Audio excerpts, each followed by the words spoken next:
Bonjour et bienvenue à Cannes. À l'occasion de la sortie de son premier film documentaire, je reçois l'icône du rap francophone, Didier Awadi. Bonjour. Bonjour. On connaissait l'auteur-compositeur dont les chansons sont de véritables coups de gueule. Aujourd'hui, on découvre le réalisateur qui tourne le dos au politiquement correct. Et dès les premières secondes de ce film, on est averti, vous annoncez la couleur. Notre propos est subjectif, le propos est révolutionnaire, nous assumons.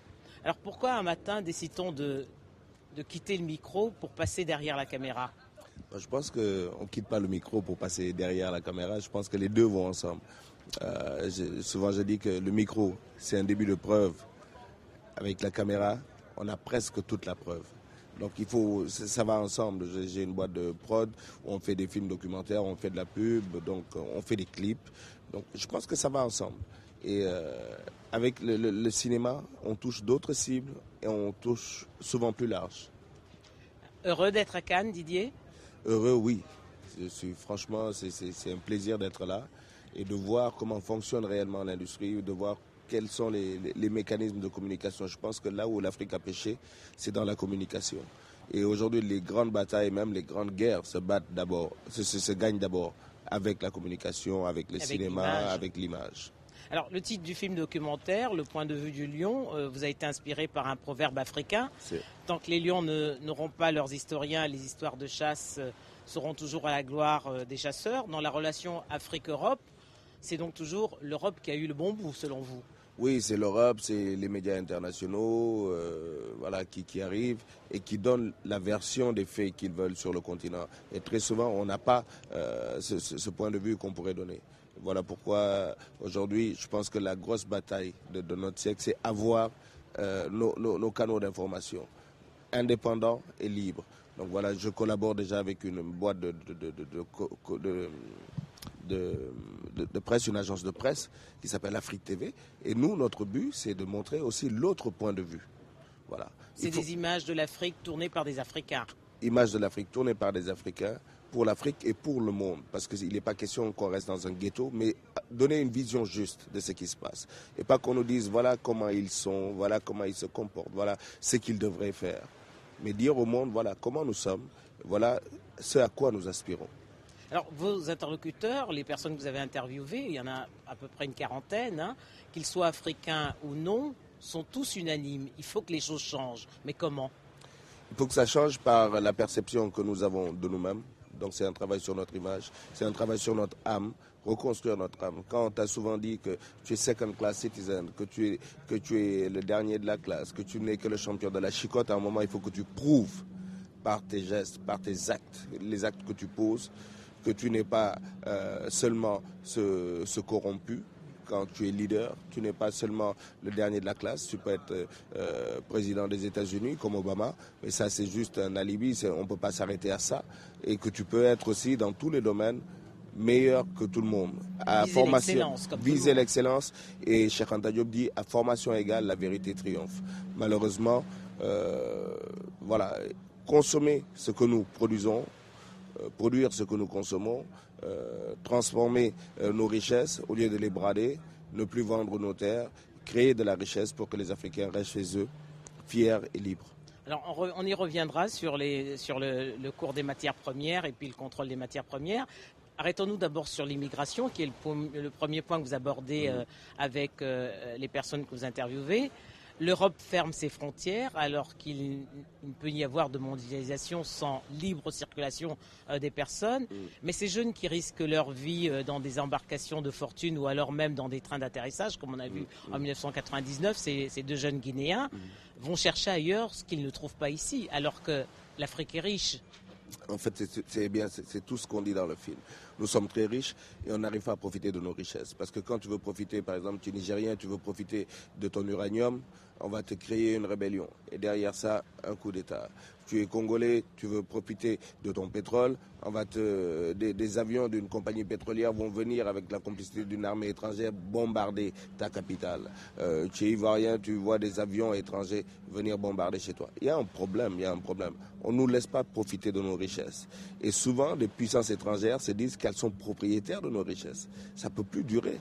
Oui, mais c'est avec la complicité de nos dirigeants. Souvent, ce n'est même pas une complicité. Tu n'as pas d'autre choix.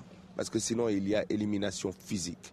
Lumumba a essayé de résister à une certaine époque. Il a été éliminé. Thomas Sankara, en 87, a été éliminé. Quand tu essaies de changer la donne, de t'opposer, l'élimination est physique. Et ça, il ne faut pas l'oublier. Parce que tant qu'il y aura des bases étrangères militaires chez nous, bien, il n'y a aucune souveraineté. On a un problème de souveraineté.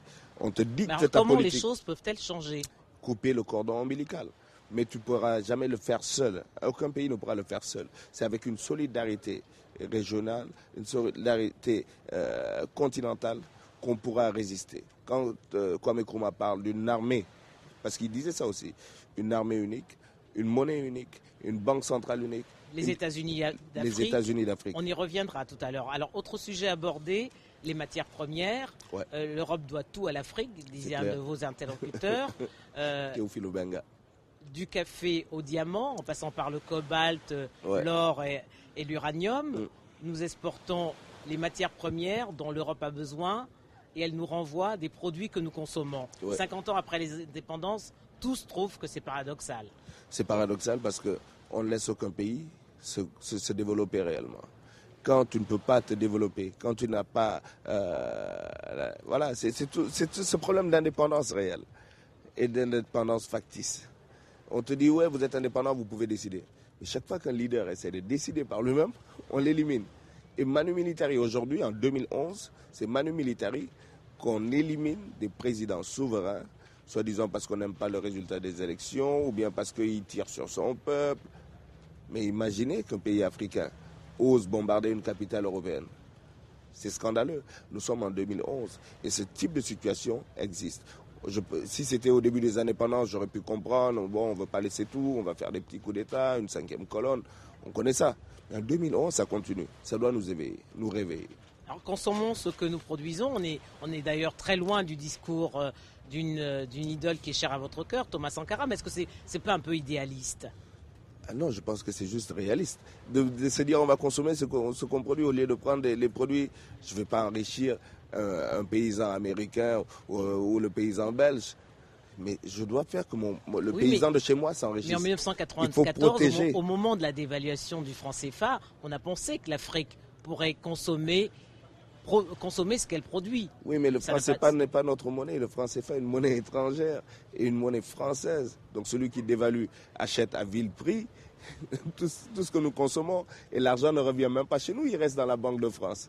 Donc c'est pas avec la dévaluation, la surévaluation. Non, c'est avec la création d'une monnaie panafricaine et l'argent et les devises restant sur le continent et favorisant le développement, les investissements sur le continent qu'on va se développer. Mais on a beau évaluer, dévaluer, ils vont bientôt redévaluer, mais c'est toujours nous qui perdons. On va nous dire non, vous avez une monnaie commune. Oui, commune, mais à beaucoup de pays.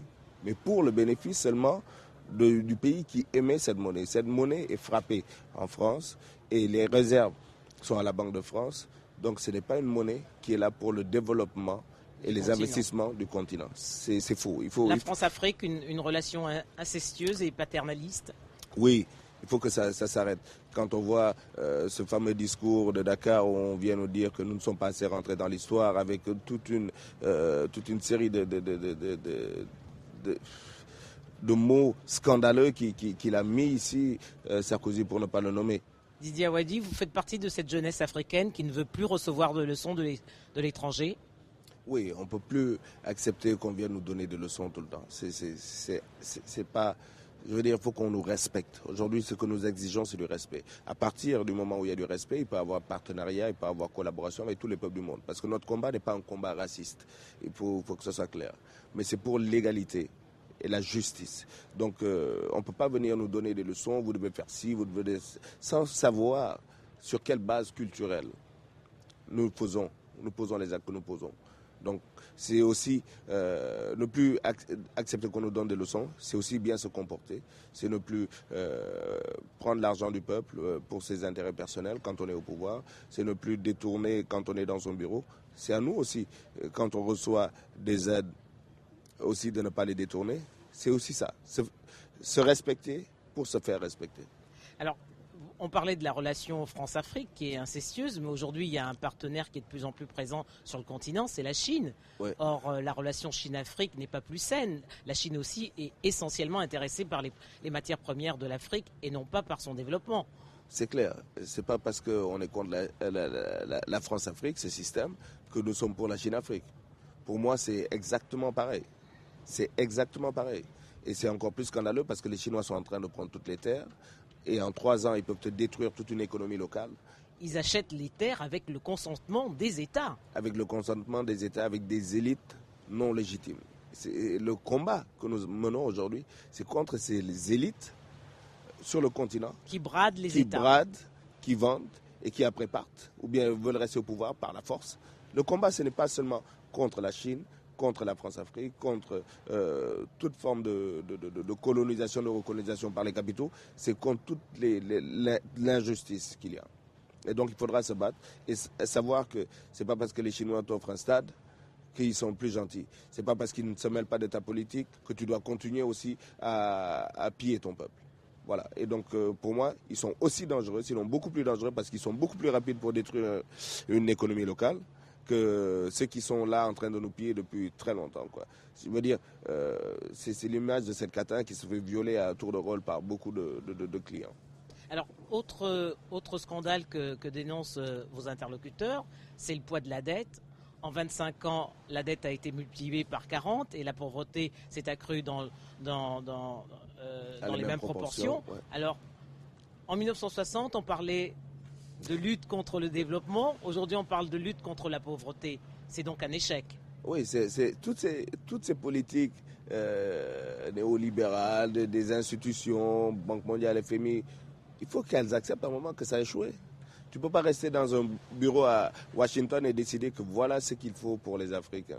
Mais alors, qu'est-ce qui empêche les dirigeants africains de conduire des politiques qui tiennent compte de leur réalité? Les dirigeants africains doivent être les bons dirigeants africains. Ça, c'est d'abord le premier problème de l'Afrique. À vous entendre, aucun n'a grâce à vos yeux aujourd'hui. Si, il y en a qui sont bons.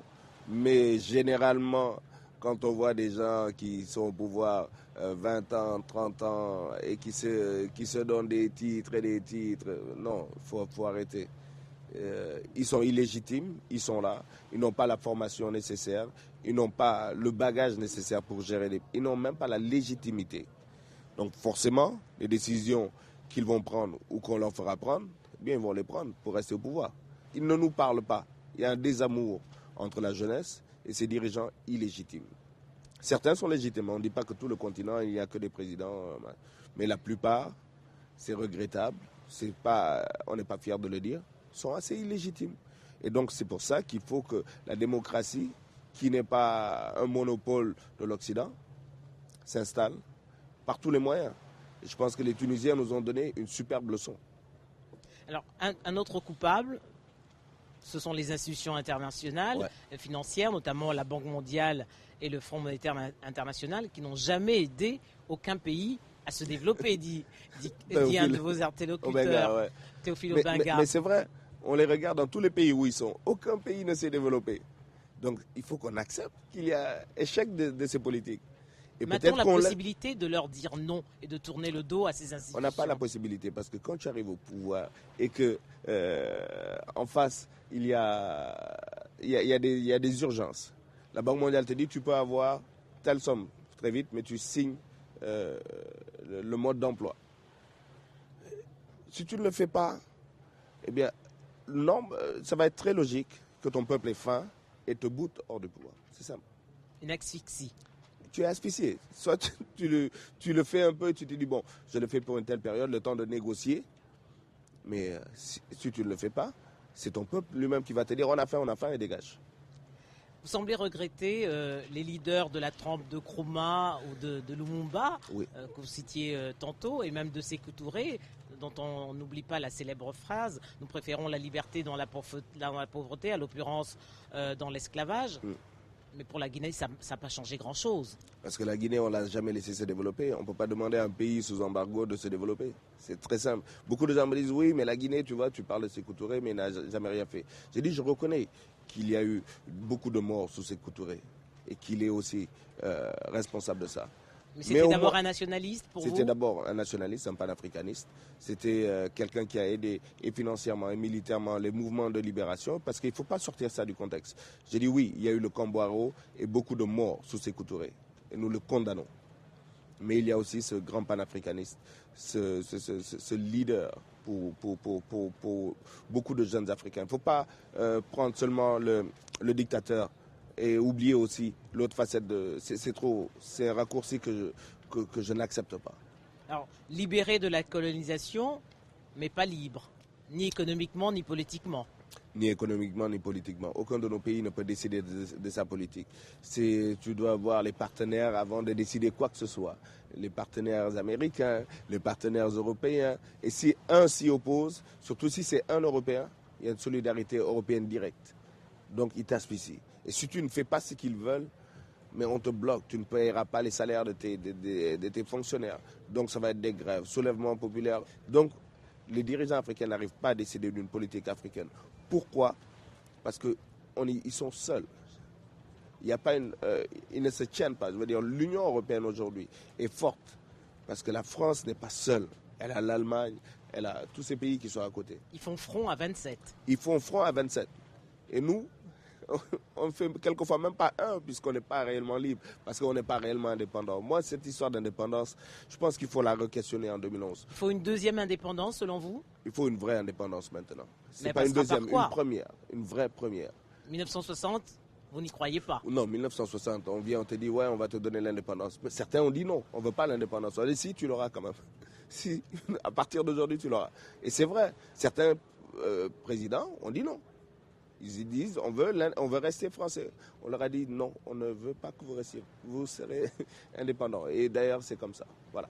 Et puis, ils sont partis pour mieux revenir. Partis pour mieux. Et jamais partis. Il y a des armées coloniales dans nos capitales. Imaginez, est-ce que vous imaginez un moment une armée africaine dans la capitale française? Ou bien, je prends un autre cas de figure, la France était colonisée sous occupation allemande. Imaginez qu'après 1945, qu'il y ait encore l'armée allemande et des garnisons dans Paris. Sur le territoire français. C'est insensé. Aucun Français ne l'accepterait.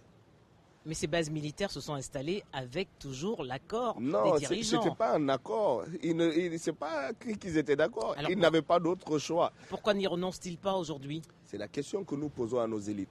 Nous voulons que les bases militaires étrangères, quelles qu'elles soient, sortent du territoire, tout de suite et maintenant. Et à partir de là, on pourra regarder les pays étrangers en tant qu'amis et frères.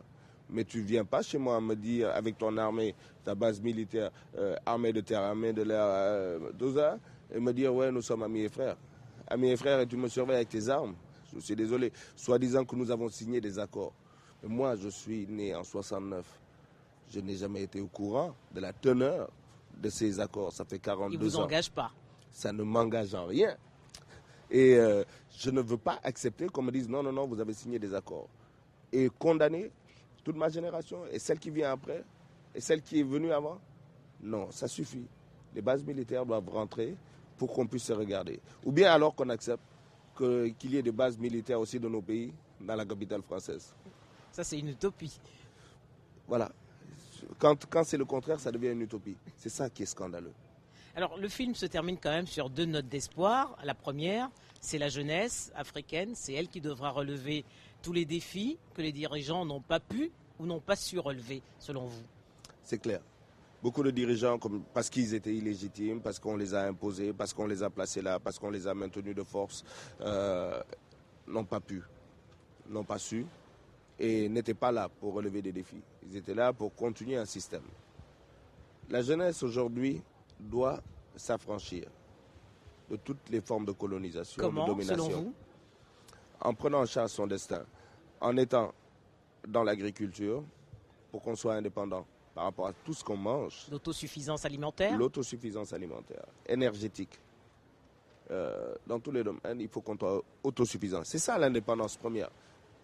Et qu'on ait des armées, une armée panafricaine, qui puisse gérer des problèmes comme la Côte d'Ivoire, qui puisse gérer un problème comme la Libye, qui puisse gérer, qui puisse intervenir en Égypte, qui puisse... Voilà. Justement, c'est la seconde note d'espoir sur laquelle se termine votre film. Ce sont les États-Unis d'Afrique. J'y crois.